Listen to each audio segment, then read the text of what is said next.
Hey everyone, this is how you complete the KnoWay missions in under 45 minutes and also complete the Elite Challenge for an additional $100,000. First up, vehicles. If you're on the enhanced version of the game like myself, HSW vehicles will be a must. If you're not on the enhanced version or have enough money for an HSW vehicle, then obviously I'd recommend getting the fastest vehicle that you have in your arsenal and use that instead. The Tier 4 Career Challenge requires you to do it under 60 minutes, and it's actually pretty generous and shouldn't give you too much trouble, especially with the optimizations that I will show you in this guide. We should start off with my HSW vehicle recommendations. Personally, I picked the Hikuchi Drag as it's the quickest to get off and on, and also allows you to get past traffic the easiest. However, it isn't the easiest to drive, and I understand that the amount of understeer will put some people off. So here's a list of other very solid vehicles worth using that are both fast and also easy to drive, with the Niobe being on the absolute top of its list. The Banshee GTS is especially good in straight lines, with the new FMJ Mark V also seemingly being a very solid choice, and the La Carouse being very creepy and very quick when it comes to acceleration. However, in missions where you have to do longer straight lines, it might not be as good. With that in mind, these are the rough times that you should aim for each mission. Mind you, if you go a bit over, then that's fine, but I will say that the fourth mission is by far the most time consuming because of the fact that you drive the trash truck the entire way through. So I'd highly advise to try to save as much time as possible in the other missions. Having said that, the targets that I set you will still leave you with about 9 minutes to spare, so don't panic too much, you definitely have enough time. Speaking of enough time, the way the time is being counted for the Tier 4 challenge is on a per mission basis. So if you made a few too many mistakes, you can simply go and find a new session and try the mission again. Just make sure that you do not reset any checkpoints. Doing so will void the challenge. Alright, enough introduction and yapping. Let's get into the missions themselves.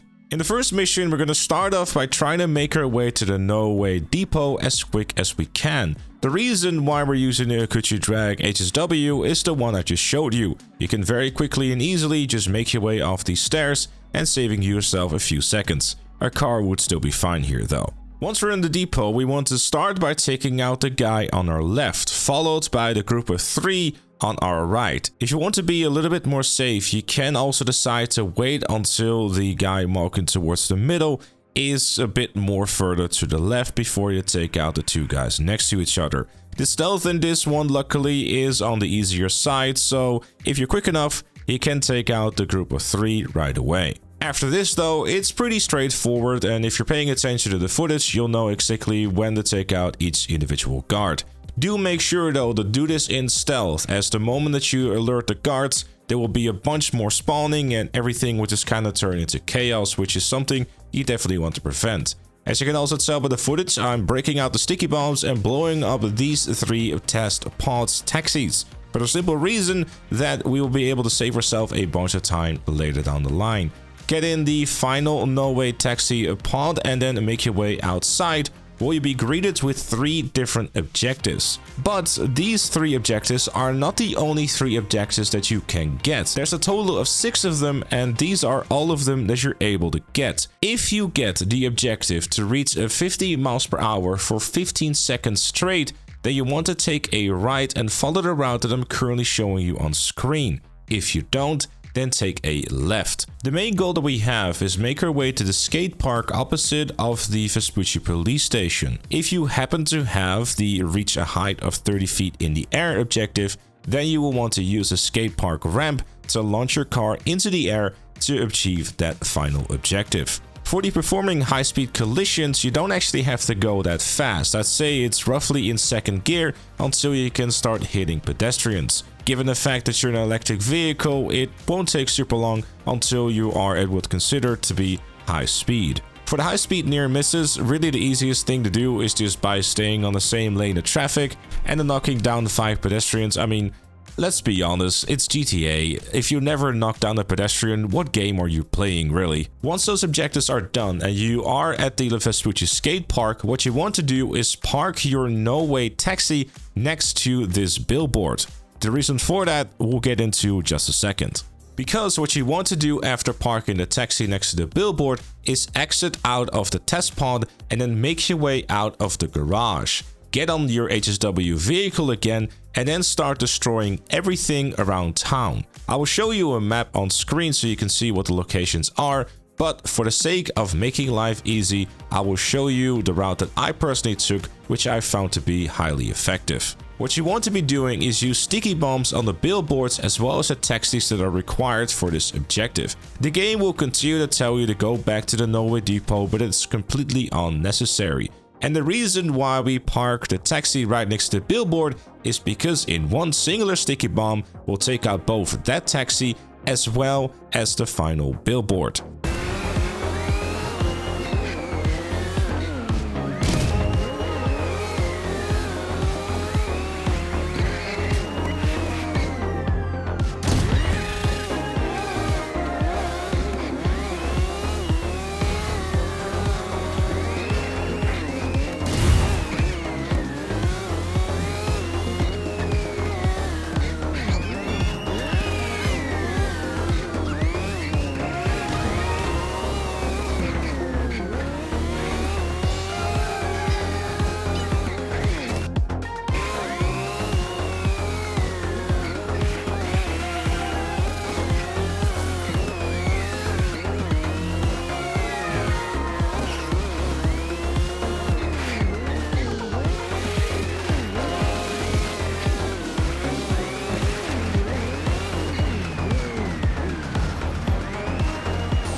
The second mission, Inside Job, luckily is a lot more straightforward. First, you want to make your way to the KnoWay contact by following the route that I'm showing you on screen. Before you get there, make sure to not stop your vehicle too close to the NPC as you'll likely spook him, which means it will take a bit longer until they get into the vehicle.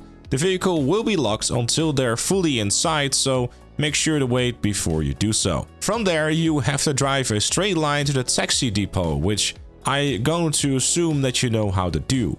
Once you're there though, you want to position your car like I am on screen so the NPC can get in just that little bit quicker. Once the taxis have exploded, you will get a 2-star wanted level, which can have different kind of results as to how quickly you're going to lose them.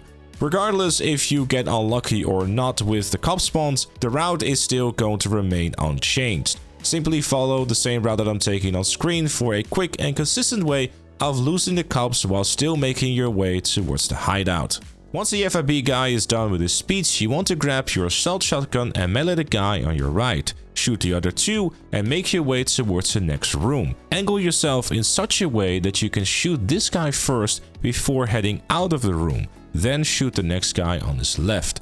From there, dip into the corner behind the box for cover and quick throw a sticky bomb on the car in the garage and shoot any stranglers. From there, you want to keep an eye on your left for the final enemy in the room, take him out and make your way to the garage. In there should still be 4 enemies left, 1 in front and 1 behind the crate in front of you and 2 on the right next to the vehicles. A sticky bomb or a grenade from cover could do well here too if you prefer a lesser Rambo approach. Once you're outside, you'll see your personal vehicle parked in front of you. Use it to make your way to the data center, but before you get there, put down 3 sticky bombs in this location for later. Then take out the 3 enemies outside and also inside with your assault shotgun and then head downstairs to follow the route I'm taking to find the servers and take the hard drives. The enemies downstairs will use pistols, so you don't have to prioritize them over taking the hard drives.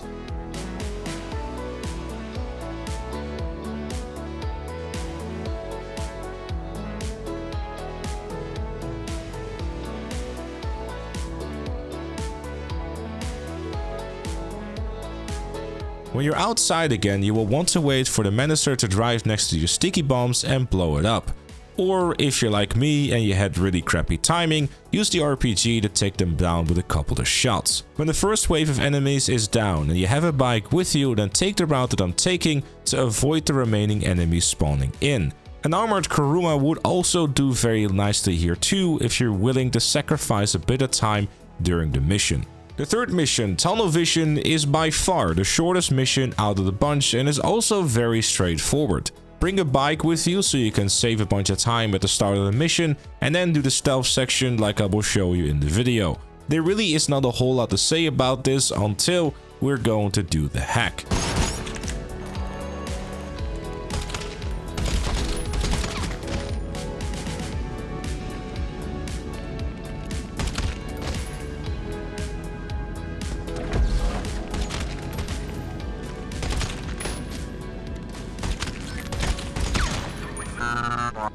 To give you a quick reminder, if you haven't done this hack in a little while or you haven't done it at all, the goal here is very simple. At the top you will see what the target is that you need to achieve, and at the bottom you'll see how much you have in total. The symbols on the right will either mean that the number on the left will go times 10, times 2, or will stay the same. Once that hack is complete, you have to wait a little while until the metro has arrived at the location it's supposed to be. Once you're there, you can kind of save yourself a bit of time by placing 2 sticky bombs over here and then blow them up as soon as the enemy train goes over it. Once those guys are down, you grab the briefcase, there's a few more enemies to take care of, and then you can make your way to the container to grab the bike and then race through the tunnels. I would honestly argue that if you're trying to also do this without snacks and armor, then your absolute best bet here is just going pedal to the metal and try to avoid crashing as much as you can. If you're not as confident in your driving skills, it's probably a good idea to keep that interaction menu open for some snacks and armor in the meantime, because especially on hard difficulty, they are quite accurate and they will probably start melting you down. In mission 4, Trash Talking, you're required to make your way to the scrapyard, then grab a trash master and bring that to the KnoWay office. I'm going to assume that you know how to drive, so for the video, I'll skip over that. Once you're inside the office area, you want to park your trash master here and then make your way towards the fuse box to disable the cameras. This will allow you to then hop the fence and start grabbing the confidential bags, because disabling the cameras will trigger the guard to go and investigate it. When you stole both of the document bags and put them in your trash master, you can then make your way to the second location. But before you do that, you want to be sure that you stop at this road here and bring your explosive sniper rifle to take out the other trash master that is heading towards the same location. You will want to make sure to take it out, because if it arrives before you are done at the next office, you're gonna break stealth, and breaking stealth in this mission will turn this into an absolute nightmare. So make sure to take a few seconds to take it out and then head towards the next office. You will not be getting any cops, as Avi will be taking care of that, so you don't have to worry about that. Once you're at the second office, the same thing will happen as before, but this time though, you will probably have to take out one of the guards in order to actually be able to do this stealthily.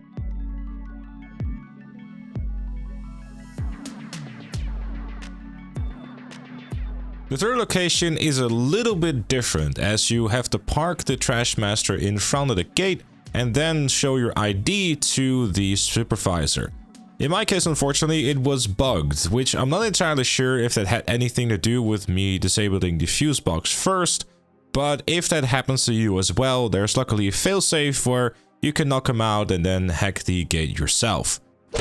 Once you're through the gates, you'll be faced with another hacking pad next to this door, which will lead you to an office with a bunch of enemies. Normally, I would go to the left and melee this guy, but he just simply quit on living for whatever reason, so grab your assault shotgun to take care of the rest of them, but make sure there's a suppressor on there, because breaking stealth probably has some unwanted consequences in this mission. Grab both documents and leave the office yet again. From there, you go back into your trash master, where you will be tasked to take down the FIB van.